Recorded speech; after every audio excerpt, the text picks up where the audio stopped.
வணக்கம். நியூஸ் 4 செய்திகள். நாமக்கல் மாவட்டம் ராசிபுரம் சட்டமன்ற தொகுதியில் திமுக வேட்பாளர் மதிவேந்தன் வாக்கு சேகரிப்பு. நாமக்கல் மாவட்டம் ராசிபுரம் சட்டமன்ற தொகுதி நாமகிரிப்பேட்டை ஒன்றியத்திற்கு உட்பட்ட பூசாலியூர், அருந்ததியர் குடியிருப்பு, வேம்பா கவுண்டன்புதூர், கணவாய்மேடு, சிங்கிலியான் கோம்பை மற்றும் மத்துரோட்டு ஊராட்சிக்கு உட்பட்ட பல்வேறு பகுதிகளில் மதச்சார்பற்ற முற்போக்கு கூட்டணியின் திமுக வேட்பாளர் மதிவேந்தன் வீதி வீதியாக சென்று வாக்கு சேகரித்தார். அப்போது அவர் பொதுமக்களிடம் கடந்த 5 ஆண்டுகளில் திமுக அரசு நிறைவேற்றிய பல்வேறு திட்டங்களை கூறி வாக்கு சேகரித்த காட்சி. ஆண்டூர் கேட்ல இப்ப கோயம்புத்தூர், திருநெல்வேலி வேற எங்கேயாச்சும் நீங்க போகணும்னு நினைச்சீங்கன்னா போய் ஆண்டூர் கேட்ல எந்த வசதியும் இல்லை, அடிப்படை வசதிகள் இல்லை, இன்னைக்கு அடிப்படை வசதி இல்லை, நைட் அதனால நிறைய பஸ்லாம் வரதில்லை, அதனால புறநகர் பேருந்து நிலையம் கட்டுறோம். இது இல்லாம இப்ப இருக்கக்கூடிய பேருந்து நிலையம் நகர பேருந்து நிலையமா தொடர்ந்து இயங்கும்.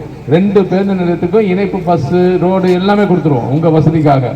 இதை விட முக்கியம் என்ன, இங்க இருக்க மக்களுக்கு பட்டா கொடுத்துருக்கிறோம். என்ன பட்டா? நில அளவை செஞ்சு கிட்டத்தட்ட ஒவ்வொருத்தங்களுக்கும் 1 ஏக்கர், 2 ஏக்கர், 2.5 ஏக்கர்னு 3 ஏக்கர் வரைக்கும் நாங்க பட்டா கொடுத்துருக்கிறோம். யாரும் அது வாங்கியிருக்கிறா? பட்டா வாங்குறோம் யாரும் சொல்லுங்கப்பா, கை தூங்க. இங்க வாங்க, வை கொடுப்பா, வை கொடுங்க. இங்க வாங்க, அந்த மகளிர் அம்மா கிட்ட கொடுங்க. எத்தனை வருஷமா பட்டா இல்லாம இருந்துச்சு உங்களுக்கு? பக்கத்துல அவர்கிட்ட. ஐயா, உங்களுக்கு எத்தனை ஏக்கர் லேண்ட் வந்திருக்கு? 60 சென்ட் வந்துருக்குங்க. வந்திருக்கா? ஆமாங்க. எத்தனை வருஷமா வராம இருந்துச்சு? இப்ப 60 வருஷம் வராத இருந்தது. 60 வருஷம் வராத, 60 வருஷத்துக்கு தீர்க்கப்படாத பிரச்சனையை தீர்த்த அரசு எந்த அரசு? நம்ம கலைஞர் ஆச்சுங்க. சூப்பர், கைத்தனுங்க.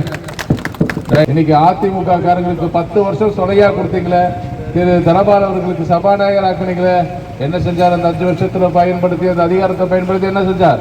இன்னைக்கு சமூக நலத்துறை அமைச்சரா திருமதி சரோஜா அவர்களை கொடுத்தாங்களே, அந்த பதவி கொடுத்தீங்களே, அவங்க என்ன செஞ்சாங்க? மணிக்கு சாலை போட்டதும் திமுக அரசு தான். யோசிச்சு பாருங்க. இத்தனை திட்டத்தை அடுக்கிறோமே, இது மாதிரி அதிமுக சார்ந்தவங்க கடந்த 10 வருஷமா சொல்ல முடியுமா? அதனாலதான் இன்னைக்கு இந்த தொகுதியை தூக்கி தாமரைக்காரங்கிட்ட கொடுத்துட்டாங்க. இன்னைக்கு தாமரைக்காரங்க என்ன பண்றாங்க? 100 நாள் திட்டத்தையே இன்னைக்கு ஒழிக்க நினைக்கிறாங்க. மகாத்மா காந்தி பேரை எடுக்கிறாங்க.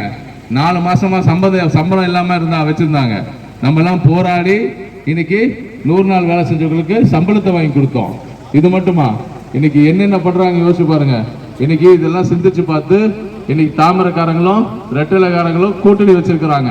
அவங்க வந்தா நீங்க கேள்வி கேளுங்க, என்னாச்சு 100 நாள் வேலை, என்னாச்சு மகாத்மா காந்தி பேருன்னு கேளுங்க.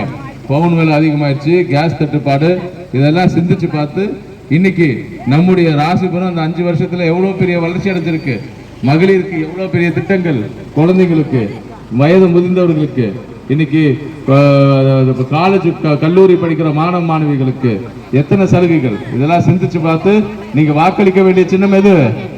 நீங்க வாக்களிக்க வேண்டிய சின்னம் உதயசூரியன். நன்றிமா.